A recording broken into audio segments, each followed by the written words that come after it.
A 32-year-old woman presents to the emergency department with a complaint of weakness. Yesterday, she noticed some prickling, paresthesias in her feet. Today, when she awoke, she noticed weakness in both legs. This weakness has rapidly worsened. You admit her to the hospital with a presumptive diagnosis of Guillain-Barré syndrome, GBS. Which of the following statements regarding GBS is true? Pause and answer the question. The correct answer is B.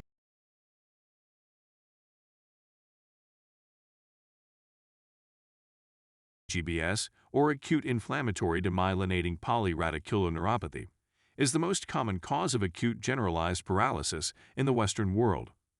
Chronic inflammatory demyelinating polyradiculoneuropathy is an immune-mediated neuropathy whose onset is insidious, with symptoms and signs developing over weeks to months. In contrast, the initial course of GBS is rapid.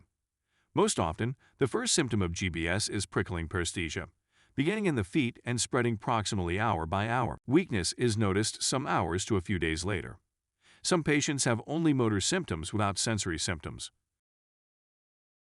Classically, symptoms begin symmetrically in the distal limbs and proceed proximally, so-called ascending paralysis. Nerve conduction studies provide evidence of a demyelinating process affecting spinal roots and peripheral nerves. The fundamental pathologic event in GBS is the stripping of myelin from axons by macrophages, which occurs in a patchy fashion throughout the peripheral nervous system. A cascade of events involving cell-mediated and humoral immune mechanisms is assumed to be activated, and lymphocytic inflammatory infiltrates are often found in nerves and nerve roots by biopsy or autopsy. Studies of the pathogenesis of GBS have focused on the potential roles of antecedent Campylobacter jejuni infection and the production of antiganglioside autoantibodies, both of which occur in a large number of patients with GBS.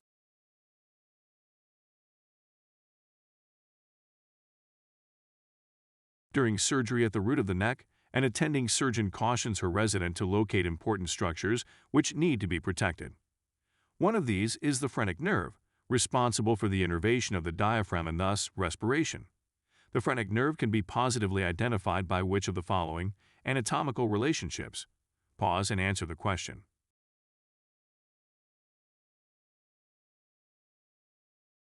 Okay, the correct answer is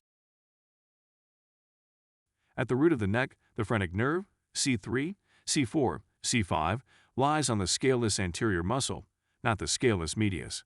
Hence, C is incorrect. The transverse cervical and suprascapular arteries course over it. The vagus nerve, not the phrenic nerve, is located between the common carotid artery and the internal jugular vein. Hence, A is incorrect. The recurrent laryngeal branch from the vagus nerve wraps around the right subclavian artery and courses cranially between the esophagus and the trachea.